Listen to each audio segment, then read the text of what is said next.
نحمد ونصلي على رسوله الكريم أما بعد أعوذ بالله من الشيطان الرجيم بسم الله الرحمن الرحيم ومن الناس من يقول آمنا بالله وباليوم الآخر وما هم بمؤمنين يخادعون الله والذين آمنوا وما يخدعون إلا أنفسهم وما يشعرون صدق اللہ العظیم۔ سورہ بقرہ کی آیت نمبر 8 اور آیت نمبر 9 کی تلاوت کی گئی۔ اس آیت مبارکہ میں اللہ تعالیٰ نے منافقین کی صفت کو بیان فرمایا۔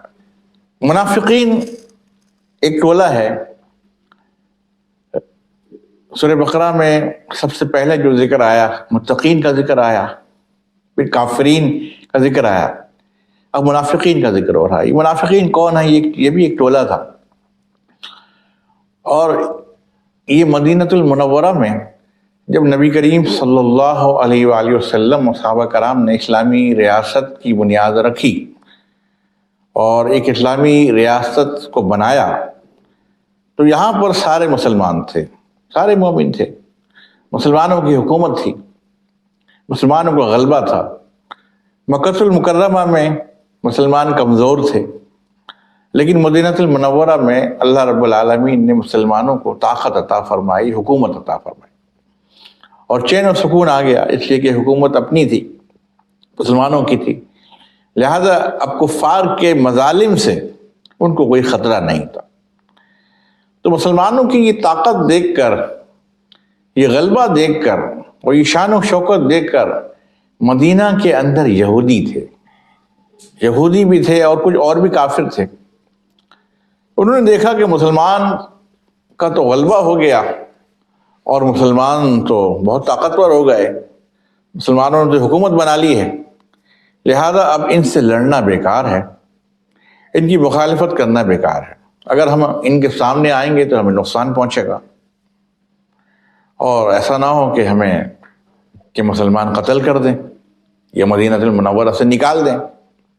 لہذا بہتر یہ ہے کہ ان جیسے بن جاؤ، یعنی عقیدہ تمہارا کچھ بھی ہو اور کفر میں ہو، یہ یہودی ہو، نصرانی ہو، جو بھی ہو، اپنا دین اپنے پاس رکھو، لیکن باہر سے مسلمان بن جاؤ۔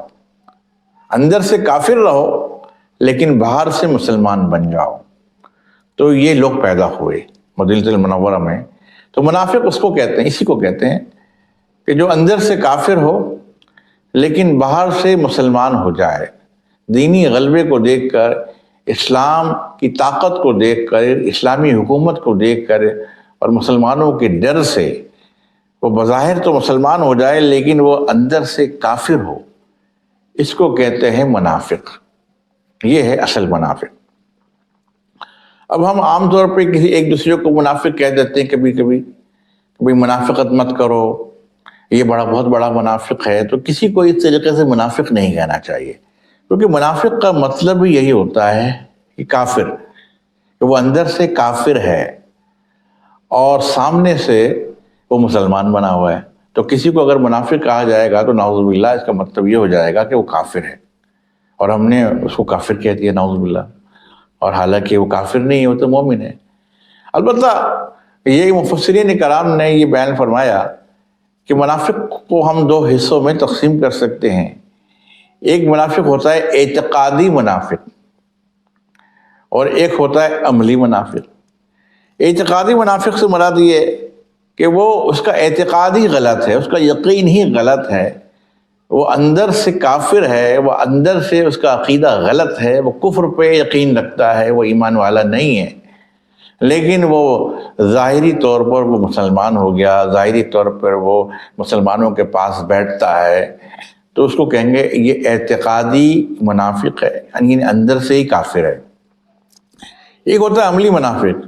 عملی منافق سے مراد ایسا شخص کہ جو عقیدتاً تو صحیح ہے، اس کا عقیدہ اچھا ہے، عقیدہ ایمان والا ہے، اس کا اللہ کو بھی مانتا ہے، اللہ کے رسول کو بھی مانتا ہے، اور سارے عقیدوں کے پر وہ یقین رکھتا ہے، لیکن جب بات عمل کی آتی ہے تو وہ عمل میں کمزوری دکھاتا ہے، سستی دکھاتا ہے، نماز میں وہ سستی دکھاتا ہے، جہاد میں وہ سستی دکھاتا ہے، زکوٰۃ دینے میں وہ سستی دکھاتا ہے، یا مختلف قسم کی باتیں کرتا ہے، اپنی باتیں کرتا ہے، اللہ کے حکم کو صحیح طور پر نہیں مانتا، جو آسان حکم ہوتا ہے وہ تو مان لیتا ہے، اور جو کوئی مشکل حکم ہے تو پھر وہ اس میں وہ اپنی چلاتا ہے، یا دوسروں کی باتیں مانتا ہے، کافروں کی باتیں مانتا ہے۔ عقیدے میں تو وہ صحیح ہے لیکن عمل میں کمزور ہے، عمل میں اچھا نہیں ہے، تو اس کو کہتے ہیں عملی منافق۔ یہ عملی منافق ہے جو کہ آج کل بہت پائے جاتے ہیں ہم مسلمانوں میں، کہ ہم مسلمان کی اکثریت عملی منافق ہے۔ کہ ہمارا یقین تو صحیح ہے کہ ہم اللہ پہ یقین رکھتے ہیں، اللہ کے رسول پہ یقین رکھتے ہیں، آسمانی کتابوں پہ یقین رکھتے ہیں، آخرت پہ یقین رکھتے ہیں، وہ سارے عقائد ہمارے درست ہیں، لیکن جب بات عمل کی آتی ہے تو وہاں پر ہم اپنی کمزوری دکھاتے ہیں۔ ہم عمل کو اپنے طور پر کرنا چاہتے ہیں، ہم چاہتے ہیں نماز ہمارے مزاج کے مطابق ہو، اور زکوٰۃ ہمارے مزاج کے مطابق ہو، جہاد اس وقت ہوگا جب ہم چاہیں گے، اللہ کے حکم کو ہم نہیں مانتے بلکہ جہاد ہم اپنے طور پر، یعنی اس کی مختلف تعویلات کرتے ہیں، دین کے احکامات کی تعویلات کر کے اس کو آسان بنانے کی کوشش کرتے ہیں، یا اسے جان چھڑانے کی کوشش کرتے ہیں، تو یہ ساری باتیں منافقت میں آتی ہیں۔ لیکن یہاں جو بات ہو رہی ہے وہ عملی منافق کی نہیں ہو رہی بلکہ اعتقادی منافق کی ہو رہی ہے، اور مدینہ المنورہ کے اندر ایسے اعتقادی منافق بہت تھے، اور نبی کریم صلی اللہ علیہ وسلم کو ایسے لوگوں سے واسطہ پڑا کہ جو آپ صلی اللہ علیہ وسلم کے پاس بیٹھا کرتے تھے، آپ کے دربار میں آتے تھے، اور یہ مسلمانوں سے ملتے تھے، باتیں کرتے تھے، سب کچھ کرتے تھے، لیکن وہ اندر سے کافر تھے۔ سامنے مسلمان بنے ہوئے تھے لیکن وہ اندر سے کافر تھے، تو ان کی بات ہو رہی ہے کہ یہ منافق ہیں، اور اللہ تعالیٰ نے پھر ان کی کچھ صفات کو، یعنی ان کی جو خاصیت ہیں اس کو بیان فرمایا، جو میں نے آیت تلاوت کی۔ اس میں فرمایا گیا وَمِنَ النَّاسِ مَن يَقُولُ آمَنَّا بِاللَّهِ وَبِالْيَوْمِ الْآخِرِ وَمَا هُم بِمُؤْمِنِينَ، کہ لوگوں میں سے جو لوگ یہ کہتے ہیں کہ آمنا باللہ، یہ ہم اللہ کے اوپر ایمان لے کر آئے، وبالیوم الآخر، آخرت پر ایمان لے کر آئے، وما ہم بمؤمنین، لیکن یہ مومن نہیں ہے، یعنی ایمان ان کے دل میں داخل نہیں ہوا۔ یہ لوگ ہیں ایسے جو کہتے ہیں ہم اللہ پہ ایمان لائے، زبان سے ضرور اقرار کرتے ہیں، زبان سے مسلمانوں کے سامنے اپنے ایمان کا لوگوں کو یقین دلاتے ہیں کہ دیکھو ہم بھی ایمان لے کر آئے، اللہ کے اوپر ایمان لے کر آئے، اور یوم آخرت کے اوپر ایمان لے کر آئے، لیکن اللہ تعالیٰ نے ان کی ایمان کا فیصلہ کر دیا، فرمایا کہ نہیں، یہ ایمان نہیں لائے، ایمان ان کے دل میں نہیں اترا ہے، یہ کافر ہیں، یہ تمہیں دھوکہ دینے کے لیے اور اپنے آپ کو بچانے کے لیے انہوں نے لبادہ اوڑھا ہوا ہے، لیکن در حقیقت یہ کافر ہیں۔ وما ہم بمؤمنین، ایمان والے یہ نہیں ہیں، مسلمان بنے ہوئے، ایمان مومن نہیں ہیں، یہ مسلمان بنے گئے۔ مسلمان کا مطلب کیا ہوتا ہے؟ مراد یہ ہے کہ اللہ کے جو حکم ہے اس پر عمل کرنے والا جو شخص ہوتا ہے وہ مسلم ہوتا ہے، مسلمان ہوتا ہے۔ اور مومن کیا ہے؟ مومن سے مراد کہ ایمان کا دل میں اتر جانا، یہ مومن ہے، یعنی ایمان کا تعلق جو ہے وہ دل سے ہے، اور اسلام کا تعلق عمل سے ہے، یعنی ایمان جو ہے وہ باطن ہے اور اسلام جو ہے وہ ظاہر ہے۔ تو انہوں نے اسلام کا لبادہ اوڑھا ہوا ہے، لیکن باطن ان کا جو ہے وہ کفر کے اندر ہے، کفر کی غلاظت ان کے دل میں بھری ہوئی ہے۔ تو اللہ تعالیٰ نے ان کا فیصلہ فرما دیا، وما ہم بمؤمنین، یہ ایمان والے نہیں۔ پھر شاہ فرمایا یخادعون اللہ والذین آمنوا، یہ اللہ کو دھوکہ دیتے ہیں، والذین آمنوا، اور ان لوگوں کو دھوکہ دیتے ہیں جو ایمان لے کر آئے، یعنی اللہ کرو اور ایمان والوں کو دھوکہ دیتے ہیں۔ اب اللہ کو کیا دھوکہ دیں گے یہ؟ لیکن مطلب صرف یہ ہے کہ یہ اللہ کو دھوکہ دینے کی کوشش کرتے ہیں، مذاق کرنے کی کوشش کرتے ہیں اللہ تعالیٰ سے، اللہ کو یہ سمجھتے ہیں کہ ہم اللہ کو دھوکہ دے رہے ہیں۔ قرآن یہ کہہ رہا ہے یخادعون اللہ، یہ اللہ کو دھوکہ دیتے ہیں، والذین آمنوا، اور ایمان والوں کو دھوکہ دیتے ہیں۔ لیکن اللہ تعالیٰ نے ارشاد فرمایا وما یخدعون الا انفسهم وما یشعرون، یہ دھوکہ نہیں دیتے مگر سوائے اپنے آپ کو، یعنی اپنے آپ کو دھوکہ دے رہے ہیں، اللہ کو کیا دھوکہ دیں گے؟ اللہ سے کوئی بات پوشیدہ ہے کیا؟ اللہ تعالیٰ تو ان کی باطل کو جانتا ہے، ان کے ظاہر کو بھی جانتا ہے، اور ان کی نسلوں کو بھی جانتا ہے، یہ کیا کرنے والے ہیں وہ بھی جانتا ہے، کیا کچھ کر کے آئے وہ بھی جانتا ہے۔ سب کچھ جانتا ہے، یہ اللہ کو کیا دھوکہ دیں گے؟ تو اللہ تعالیٰ نے ارشاد فرمایا کہ وما یخدعون الا انفسہم، یہ دھوکہ نہیں دیتے سوائے اپنے آپ کے، اپنے آپ کو دھوکہ دیتے. وما یشعرون، اور ان کو شعور نہیں ہے، یعنی ان کو یہ خبر ہی نہیں ہے کہ یہ جو مذاق کر رہے ہیں نا، یہ دھوکہ دینے کی جو کوشش کر رہے ہیں، یہ کسی کو دھوکہ نہیں دے رہے.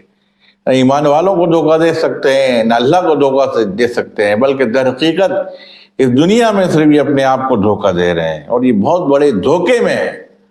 اور دھوکہ ان کو پتہ لگے گا کہ جب روز حشر میں ان کے اعمال کھولے جائیں گے اور ان کی ذلت و رسوائی ہوگی، اور اللہ تعالیٰ ان کے سارے کرتوتوں کو، ان کے سیاہ جو بھی معاملات ہیں، اعمال ہیں، ان کو کھول کھول کے بیان کر دے گا، ان کی سازشوں کو کھول کھول کے رکھ دے گا. خوب ان کی ذلت و رسوائی ہوگی ساری دنیا کے سامنے. فرمایا ان کو اس بات کا شعور تھوڑی ہے، ان کو اس بات کا معلوم ہی نہیں ہے کہ یہ کسی کو دھوکہ نہیں دے سکتے، کسی کو دھوکہ نہیں دے رہے، بلکہ در حقیقت یہ خود دھوکے میں ہیں، اپنے آپ کو دھوکہ دے رہے ہیں. اور یہ دنیا گزر جائے گی، ان کی عمریں گزر جائیں گی، اپنے آپ کو دھوکہ دیتے رہیں گے، اور یہ ایسے ہی کفر کی حالت میں مریں گے. انہوں نے اپنے آپ کو دھوکہ دیا، اپنے نفس کو دھوکہ دیا، لیکن ان کو اس بات کا شعور نہیں ہے.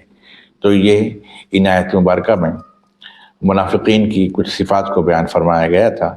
اللہ تعالیٰ سے دعا ہے کہ رب العالمین تمام ایمان والوں کو ان منافقین کی صفات سے محفوظ و مامون فرمائے، اور رب العالمین ہمارے اعمال کو خالص بنائے. آپ سے گزارش ہے کہ ہمارے اس چینل کو سبسکرائب ضرور کیجیے اور زیادہ سے زیادہ اس پیغام کو لوگوں تک پہنچائیے. السلام علیکم ورحمۃ اللہ.